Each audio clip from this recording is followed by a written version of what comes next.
ஜெர்மனியிலே இசை நிகழ்ச்சி நடத்துவதற்காக ஜூன் 28ஆம் தேதி வந்து கொண்டிருக்கிறேன். சன் டிராவல்ஸ் வடமாகாணத்தில் சட்டபூர்வமான அனுமதியுடன் இயங்குகின்ற visa consultants and ticket agent. உங்கள் பெறுமதியான கடவுச்சீட்டுகள், ஆவணங்கள் போன்றவற்றுக்கு பாதுகாப்பான அனுமதி பெற்ற நிறுவனம் சன் டிராவல்ஸ்.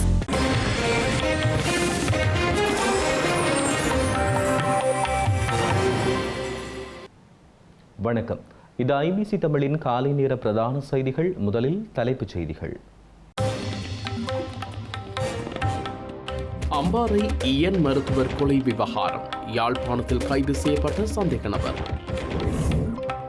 தற்காலிகமாக நிறுத்தப்பட்ட செம்மணி மனித புதைக்குழி அகழ்வு பணி. 400க்கும் மேற்பட்ட எலும்பு கூடுகள் மீட்பு. சுரேஷ் சலேகி உயிராபத்து இல்லை என்கிறார் நலிந்த. உணவு உட்கொள்ள மறுப்பதே பிரச்சனை எனவும் தெரிவிப்பு.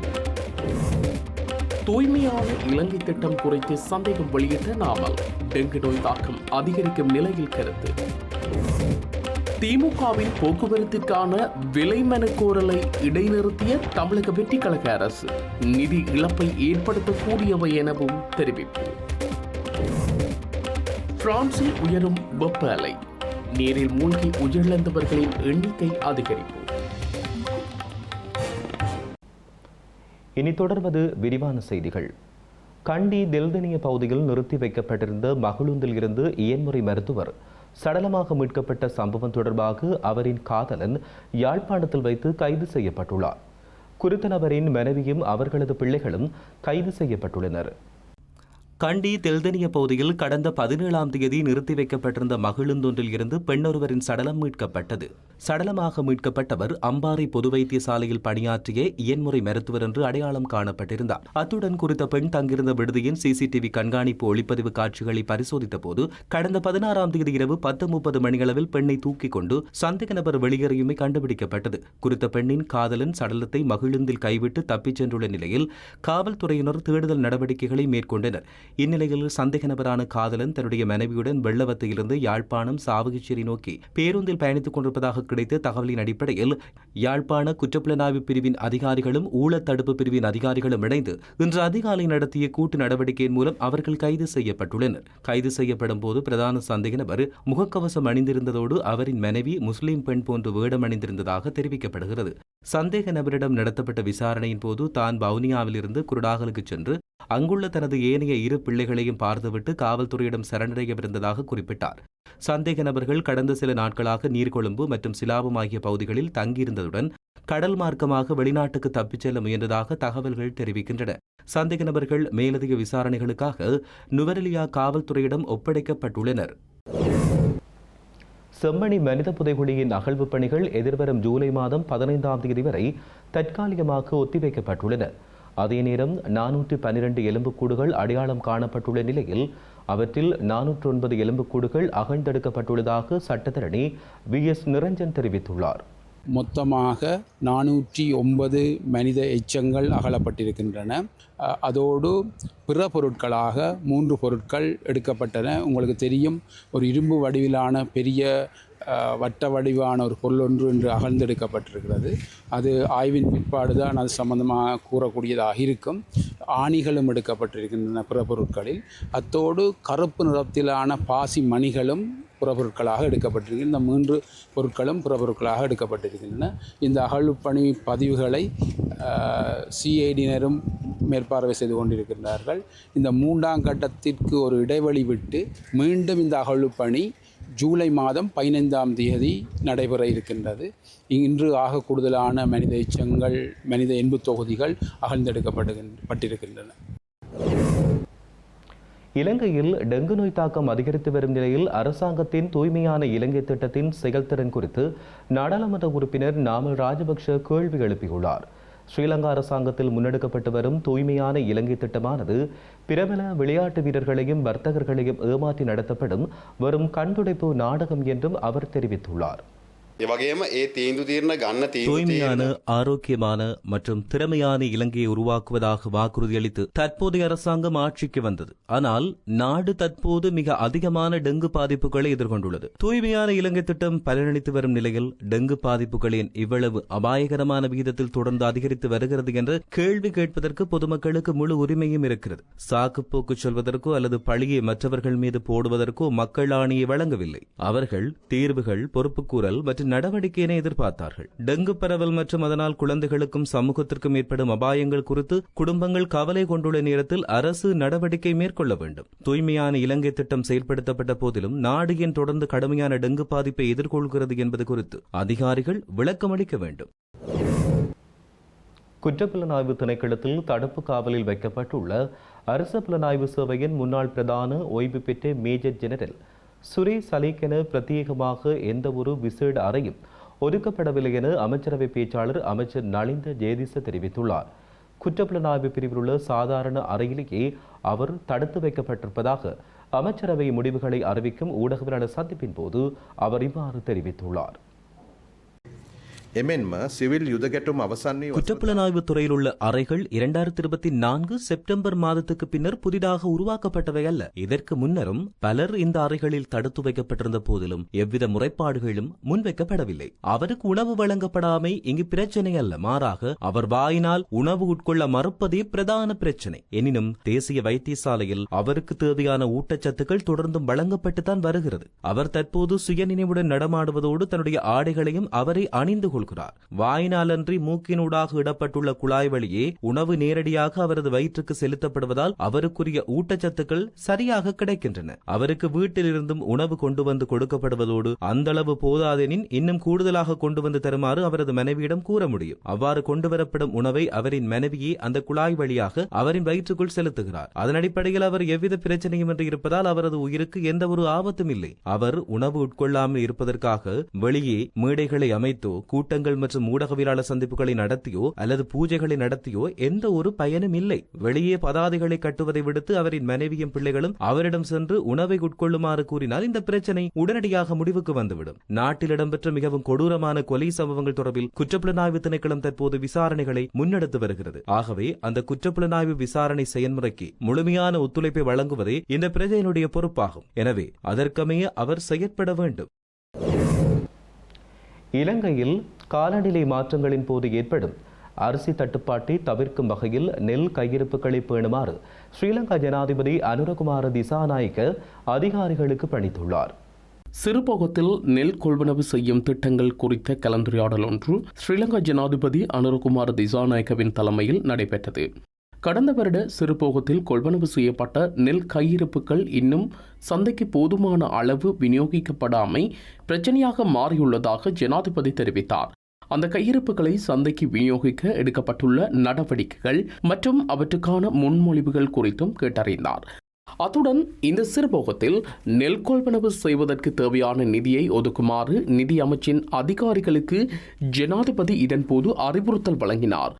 மாவட்ட மட்டத்தில் உள்ள களஞ்சிய சாலைகளில் நிலைமைகள் குறித்தும் அவர் கேட்டறிந்தார்.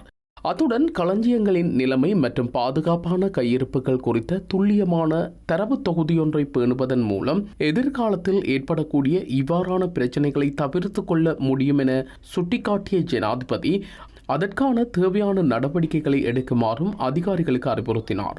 குறிப்பாக எதிர்காலத்தில் ஏற்படக்கூடிய காலநிலை மாற்றங்களின் போது பாதுகாப்பான நெல் கையிருப்புகளை பேண வேண்டியதன் முக்கியத்துவத்தை சுட்டிக்காட்டிய ஜனாதிபதி இது சாதாரண செயல்முறை அல்லாமல் விசேட கவனத்திற்குரிய ஒரு விடயமாக அமைய வேண்டும் என்றும் தெரிவித்தார். ஸ்ரீலங்கா விமானப்படையின் விமானிகள் பயிற்சி திறனை மேம்படுத்துவதை நோக்கமாக கொண்டு அமெரிக்காவால் வழங்கப்பட்ட TH-57C ரேஞ்சர் ரக பல்பயன்பாட்டு உலங்கு வானூர்திகள் உத்தியோகபூர்வமாக பொறுப்பேற்கப்பட்டுள்ளன. அமெரிக்காவிலிருந்து விசேட போக்குவரத்து வசதிகள் மூலம் கடந்த ஜூன் மாதம் 1ஆம் தேதி இலங்கைக்கு கொண்டுவரப்பட்ட இந்த உலங்கு வானூர்திகள் ரத்மலானை விமானப்படை தளத்தில் உள்ள விமான பொறியியல் பிரிவில் ஒன்று சேர்க்கப்பட்டன. அதன் பின்னர் இலங்கையின் வான்வெளி மற்றும் காலநிலைக்கு ஏற்ப மேற்கொள்ளப்படும் அனைத்து தொழில்நுட்ப சோதனைகள் மற்றும் பரீட்சார்த்த நடவடிக்கைகள் நிறைவடைந்ததன் பின்னர் உத்தியோகபூர்வமான செயற்பாடுகளுக்கு பயன்படுத்தப்பட உள்ளன. இந்த நிலையிலேயே குறித்த உலங்கு வானூர்திகளை உத்தியோகபூர்வமாக பொறுப்பேற்கும் நிகழ்வு ஜனாதிபதி அனுரகுமார திசாநாயக்க தலைமையில் நேற்றைய தினம் ரத்மலானை விமானப்படை தளத்தில் நடைபெற்றது. இதன்போது ஜனாதிபதிக்கு விமானப்படையினரின் அணிவகுப்பு மரியாதையுடன் கூடிய பிரம்மாண்ட வரவேற்பு அளிக்கப்பட்டது. அதனைத் தொடர்ந்து உலங்கு வானூர்திகளை ஜனாதிபதி பார்வையிட்டார். இதன்போது இருதரப்பு ஒப்பந்தம் ஒன்றும் கையெழுத்திடப்பட்டது. ஸ்ரீலங்கா விமானப்படை தளபதி ஏஆர் மார்ஷல் பந்து எதிரிசிங்க மற்றும் அமெரிக்க பசிபிக் விமானப்படை தளபதி ஜெனரல் கெவின் ஸ்னைடர் ஆகியோர் இதில் கையெழுத்திட்டனர். இந்த TH-57 சி ரேஞ்சர் உலங்கு வானூர்திகள் கொண்டுள்ள பல் பயன்பாட்டு திறன்கள் காரணமாக எதிர்காலத்தில் பல துறைகளின் ஊடாக இவற்றை பயன்படுத்த எதிர்பார்க்கப்படுகிறது. வவுனியாவின் பல வர்த்தக நிலையங்களில் இறைவரி திணைக்கள அதிகாரிகள் திடீர் சோதனை நடவடிக்கைகளை மேற்கொண்டுள்ளனர். ஸ்ரீலங்கா இறைவரி திணைக்களத்தின் வருமான வரி அறவீட்டு அதிகாரிகள் தமது செயற்பாட்டை நாடுபூராகவும் முன்னெடுத்து வரி அறவீட்டு நடவடிக்கைகளை ஒழுங்கமைத்து வருகின்றனர். அதற்கமைய வவுனியாவிலும் திடீர் சோதனை நடவடிக்கைகள் மேற்கொள்ளப்பட்டுள்ளன. இதன்போது வரி அறவீடு தொடர்பான பரிசோதனைகள் முன்னெடுக்கப்பட்டுள்ளன. அத்துடன் வவுனியாவில் நகைக்கடை, பல்பொருள் அங்காடிகள் உள்ளிட்டவை மீது திடீர் சோதனை நடவடிக்கை முன்னெடுக்கப்பட்டுள்ளன. மன்னார் மடு தேவாலயத்தின் ஆடி மாத திருவிழா நேற்று மாலை கொடியேற்றத்துடன் ஆரம்பமாகியுள்ளது. மடு தேவாலயத்தின் முன்றலில் மன்னார் மறைமாவட்ட ஆயர் அந்தோணி பிள்ளை ஞானப்பிரகாசம் ஆண்டகை தலைமையில் அருட்தந்தையர்கள், அருட் சகோதர சகோதரிகள் மற்றும் பொதுமக்களுடன் கொடியேற்றம் ஆரம்பமாகியுள்ளது. இதன்போது மடுமாதாவின் கொடி மற்றும் பாப்பரசரின் திருக்கொடிகள் மன்னார் மறைமாவட்ட ஆயரினால் ஏற்றி வைக்கப்பட்டது. அதனைத் தொடர்ந்து நவநாள் வழிபாடுகள் தமிழ், சிங்களம் ஆகிய மொழிகளில் இடம்பெற்றுள்ளன. மன்னார் மடு தேவாலயத்தின் ஆடி மாத திருவிழா எதிர்வரும் ஜூலை 2ஆம் தேதி திருவிழா திருப்பலியுடன் நிறைவடைகின்றமை குறிப்பிடத்தக்கது. தமிழகத்தில் கடந்த திமுக ஆட்சியில் 500 மின்சார பேருந்துகளை கொள்முதல் செய்வதற்காக வெளியிடப்பட்ட விலைமனு கோரலை தமிழக வெற்றிக்கழக அரசாங்கம் இடைநிறுத்தியுள்ளது. தமிழக வெற்றிக்கழக அரசாங்கம் கடந்த திமுக ஆட்சியில் கோரப்பட்ட விலைமனு கோரலை ஆய்வு செய்து முறைகேடு இடம்பெற்றிருந்தால் அதனை இடைநிறுத்தி வருகின்றது. அதன்படி பல்வேறு துறைகளில் 100க்கும் மேற்பட்ட குறுகிய கால விலைமனு கோரல்களை இடைநிறுத்தியுள்ளது. தற்போது ஜெர்மனி வங்கி நிதியுதவியுடன் 500 மின்சார பேருந்துகளை வாங்க திமுக ஆட்சியில் கோரப்பட்ட விலைமனு கோரல்கள் இடைநிறுத்தப்பட்டுள்ளன. இந்த விலைமனு கோரல்கள் நிதி இழப்பை ஏற்படுத்தக்கூடியவை என்று அதிகாரிகள் தெரிவித்தனர். பிரான்சில் அதிகரித்து வரும் வெப்ப அலையின் காரணமாக நீரில் மூழ்கி உயிரிழப்போரின் எண்ணிக்கை அதிகரித்துள்ளது. இதற்கமைய 40 பேர் நீரில் மூழ்கி உயிரிழந்துள்ளதாக பிரதமர் செபஸ்டியன் லெஹோர்னு தெரிவித்துள்ளார். பிரித்தானியா, இத்தாலி மற்றும் ஸ்பெயின் உள்ளிட்ட ஐரோப்பிய நாடுகளில் கடும் வெப்ப அலை நிலவி வருவதனால் பாடசாலைகள் மற்றும் போக்குவரத்து சேவைகள் பாதிக்கப்பட்டுள்ளன. பிரான்சில் நேற்று வரலாற்றிலேயே மிக வெப்பமான ஜூன் மாத நாள் பதிவானது. இந்த வெப்பத்தால் பிரான்சில் கடந்த 5 நாட்களில் 40 பேர் உயிரிழந்தனர். நேற்று ஒரே நாளில் 18 பேர் பலியாகியுள்ளனர். வெப்பம் காரணமாக ஏரி, குளங்களில் நீராடச் சென்ற பலர் உயிரிழந்துள்ளனர். இதனிடையே வெப்ப அலை இன்றும் நீடிக்கும் எனவும் 58 மாவட்டங்களுக்கு கடும் வெப்பத்திற்கான சிவப்பு எச்சரிக்கையும் விடுக்கப்பட்டுள்ளது. 54 மாவட்டங்களுக்கு சிவப்பு எச்சரிக்கையும் 35 மாவட்டங்களுக்கு செம்மஞ்சள் எச்சரிக்கையும் விடுக்கப்பட்டுள்ளன. செய்திகளின் நிறைவாக மீண்டும் தலைப்புச் செய்திகள். அம்பாறை இயன் மருத்துவர் கொலை விவகாரம், யாழ்ப்பாணத்தில் கைது செய்யப்பட்ட சந்தேக நபர். தற்காலிகமாக நிறுத்தப்பட்ட செம்மணி மனித புதைக்குழி அகழ்வு பணி, 400க்கும் மேற்பட்ட எலும்பு கூடுகள் மீட்பு. சுரேஷ் சலேகி உயிராபத்து இல்லை என்கிறார் நலிந்த, உணவு உட்கொள்ள மறுப்பதே பிரச்சனை எனவும் தெரிவிப்பு. தூய்மையான இலங்கை திட்டம் குறித்து சந்தேகம் வெளியிட்ட நாமல், டெங்கு நோய் தாக்கம் அதிகரிக்கும் நிலையில் கருத்து. திமுகவின் போக்குவரத்திற்கான விலைமனு கோரலை இடைநிறுத்திய தமிழக வெற்றிக்கழக அரசு, நிதி இழப்பை ஏற்படுத்தக்கூடியவை எனவும் தெரிவிப்பு.